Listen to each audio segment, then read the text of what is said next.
Pernah nggak sih kalian lihat saham CPO yang kelihatannya murah banget tapi dividen tetap jalan? Dan laba bisa naik turun ekstrim? Nah, hari ini kita bahas salah satu pemain besarnya. Smar. Sinarmas Agro Resources and Technology Tbk. Tapi sebelum kita masuk lebih dalam, jangan lupa subscribe dulu agar kamu nggak ketinggalan insight saham-saham menarik lainnya. Let's check this out.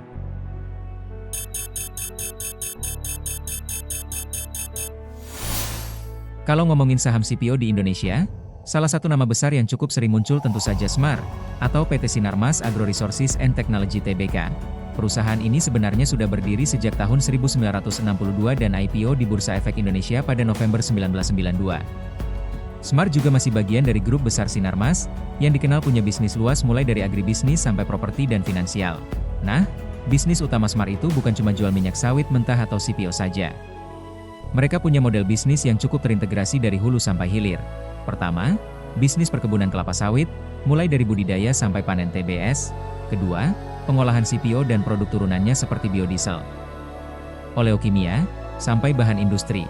Dan ketiga, produk konsumen sehari-hari seperti minyak goreng Vilma, margarin, shortening, sampai berbagai produk makanan berbasis sawit.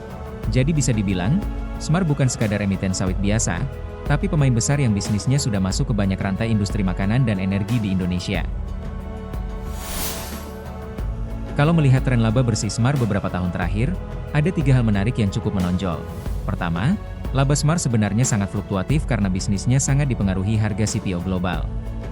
Kita bisa lihat laba tahunan sempat melonjak besar di 2022 hingga 5,5 triliun rupiah, lalu turun di 2023 dan 2024 saat harga komoditas mulai normalisasi.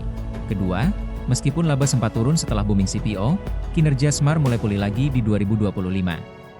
Annualized laba bersih naik ke sekitar 2,5 triliun rupiah, bahkan laba kuartal pertama 2026 sudah mencapai 830 miliar rupiah, jauh lebih tinggi dibanding Q1 tahun sebelumnya. Dan ketiga, recovery laba ini menunjukkan bisnis hilir dan efisiensi operasional Smar mulai membantu menjaga profit perusahaan di tengah siklus industri sawit yang naik turun. Tapi tentu saja, investor tetap perlu memperhatikan arah harga CPO global ke depan, karena itu masih jadi faktor terbesar yang mempengaruhi laba Smar. Kalau masuk ke income statement Smar, ada beberapa angka penting yang cukup menarik untuk diperhatikan. Dari sisi pendapatan, Smar mencatat revenue TTM sekitar 86,5 triliun rupiah. Ini menunjukkan skala bisnis perusahaan memang sangat besar, apalagi karena Smar punya bisnis terintegrasi dari perkebunan sampai produk konsumen. Lalu dari revenue tersebut, perusahaan menghasilkan gross profit sekitar 11 triliun rupiah. Artinya, margin keuntungan kotor Smar masih cukup sehat meskipun industri sawit sedang mengalami fluktuasi harga komoditas. Yang cukup menarik, laba bersih atau net income TTM Smar mencapai sekitar 3,28 triliun rupiah. Ini menunjukkan perusahaan masih mampu menjaga profitabilitas di tengah tekanan siklus industri CPO. Tapi kalau dibandingkan dengan revenue yang sangat besar, margin laba bersih Smar sebenarnya masih tergolong tipis. Jadi pergerakan harga CPO dan efisiensi operasional tetap sangat menentukan kinerja perusahaan ke depan. Kalau melihat data growth terbaru Smar, ada kondisi yang cukup menarik. Dari sisi revenue, pertumbuhan pendapatan kuartalan secara tahunan sebenarnya masih turun tipis sekitar 2%. Artinya penjualan perusahaan belum benar-benar tumbuh agresif. Tapi yang menarik, gross profit justru melonjak lebih dari 42%. Ini menunjukkan margin bisnis Smar mulai membaik, kemungkinan karena efisiensi operasional atau harga jual produk yang lebih stabil. Dan yang paling mencolok, laba bersih atau net income Smar naik lebih dari 517% secara tahunan. Lonjakan sebesar ini biasanya menunjukkan perusahaan berhasil memperbaiki profitabilitas secara signifikan dibanding periode sebelumnya. Jadi walaupun revenue belum tumbuh besar, kemampuan Smar dalam menjaga margin dan laba mulai terlihat jauh lebih kuat. Ini yang biasanya cukup diperhatikan investor saat melihat tanda-tanda recovery kinerja perusahaan. Selain melihat laba dan pendapatan, investor juga penting memperhatikan manajemen effectiveness. Karena data ini membantu kita melihat seberapa efisien manajemen mengelola aset, modal, dan operasional perusahaan. Poin pertama, return on equity atau ROE Smar berada di sekitar 14%. Ini cukup menarik karena menunjukkan perusahaan mampu menghasilkan laba yang lumayan dari modal pemegang saham. Kedua, aset turnover berada di level 1,9 kali. Artinya aset perusahaan cukup produktif untuk menghasilkan penjualan. Ini penting terutama untuk bisnis besar seperti perkebunan dan manufaktur yang punya aset sangat besar. Dan ketiga, inventory turnover Smar mencapai sekitar 6,8 kali. Ini menunjukkan perputaran persediaan produk masih cukup cepat, jadi barang tidak terlalu lama menumpuk di gudang. Tapi di sisi lain, cash conversion cycle masih sekitar 62 hari. Artinya perusahaan tetap membutuhkan waktu cukup panjang untuk memutar uang dari operasional kembali menjadi kas. Jadi dari sisi efektivitas manajemen, Smart terlihat masih cukup efisien, meskipun tetap ada tantangan. Nah, selain laba bersih, investor juga wajib melihat cash flow.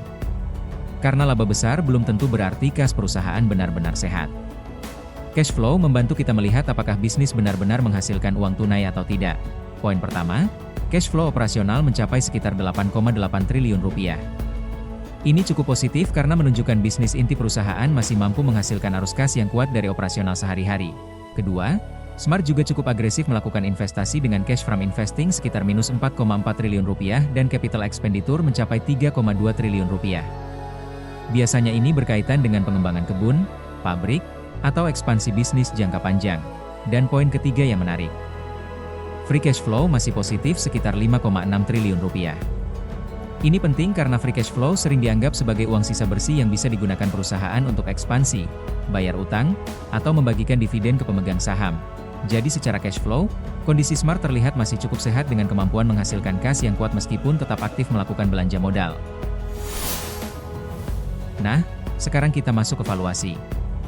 Sederhananya, valuasi itu membantu investor menilai apakah harga saham saat ini tergolong murah, mahal, atau masih wajar dibanding kinerja perusahaan. Poin pertama, P ratio saat ini ada di sekitar 4,5 kali. Ini tergolong cukup rendah, apalagi kalau dibanding median P IHSG yang hampir 8 kali. Artinya market masih memberi valuasi relatif murah. Kedua, PBV berada di level 0,64 kali. Ini berarti harga sahamnya bahkan masih di bawah nilai bukunya. Biasanya angka di bawah 1 kali sering dianggap menarik, meskipun tetap perlu melihat kualitas bisnis dan prospek industrinya. Dan poin ketiga yang paling mencolok, earnings yield mencapai hampir 22%. Semakin tinggi earnings yield, biasanya semakin besar potensi laba dibanding harga saham saat ini. Tapi investor juga perlu ingat, valuasi murah belum tentu otomatis sahamnya langsung naik. Nah, buat investor yang suka saham dividen, Smart juga baru saja mengumumkan pembagian dividen tunai sebesar Rp270 per saham. Kalau belum familiar, dividen itu adalah pembagian keuntungan perusahaan kepada para pemegang saham. Jadi investor bisa mendapat income tambahan selain dari kenaikan harga saham. Untuk jadwalnya, cum date Smart jatuh pada 4 Juni 2026. Artinya, kalau ingin mendapatkan dividen, investor harus sudah memiliki saham Smart paling lambat sebelum tanggal X-date yaitu 5 Juni 2026. Lalu recording date ada di 8 Juni 2026.